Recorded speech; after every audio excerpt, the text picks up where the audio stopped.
ত্রিপুরা থেকে বাংলাদেশকে বিদ্যুৎ আমরা যোগান দেই, এটা একটা আমাদের এগ্রিমেন্ট হয়েছে। আমরা বর্তমানে 70 থেকে 80 মেগাওয়াট আমরা দিচ্ছি।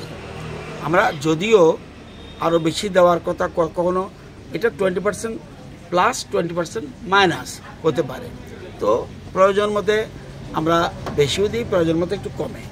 এখন বর্তমানে এই বিদ্যুৎ যে তাদের সাথে এগ্রিমেন্ট হয়েছে, দিল্লিতে একটা সংস্থা আছে আমাদের কেন্দ্রীয় সরকারের, যেটার নাম হলো বিদ্যুৎ ব্যাপার নিগম লিমিটেড।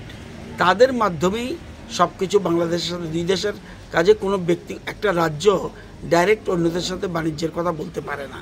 সেই জন্য বিদ্যুৎ ব্যাপার নিগম, তাদের মাধ্যমে আমরা টাকা পাই, তাদেরকে টাকা দেয়, তাদের থেকে আমরা পাই। এখন বর্তমানে, আগে আরও বেশি ছিল, বর্তমানে আমাদের তাদের কাছে পাওনা রয়েছে 135 কোটি। আরেকটা বেড়ে, এখন একটু বেড়েছে, 161 কোটি টাকা আমরা পাই। তো আমরা এই টাকার জন্য আমরা বিদ্যুৎ ব্যাপার নিগমকে বলি আমাদের টাকার তাড়াতাড়ি আমাদের ব্যবস্থা করুন। ওরা যদি চেয়ে থাকে বাংলাদেশের কাছে, সেটা আমরা জানি না। এখনো কি বিদ্যুৎ দেওয়া হচ্ছে 60-70 মেগাওয়াট আমরা প্রায় সময় দিচ্ছি, কখনো বেশি, কিন্তু 60-এর নিচে নামে না। আমরা এরকম বিদ্যুৎ দিচ্ছি।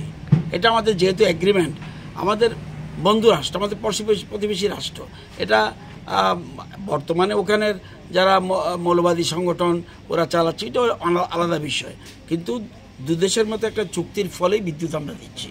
এবং এই বিদ্যুৎটা আমাদের চুক্তির ভিত্তিতে দিচ্ছি, এবং বিদ্যুৎ ব্যাপার নিগম লিমিটেড এবং কত টাকা দেবে কি না দেবে সব ওই এগ্রিমেন্টে লেখা আছে।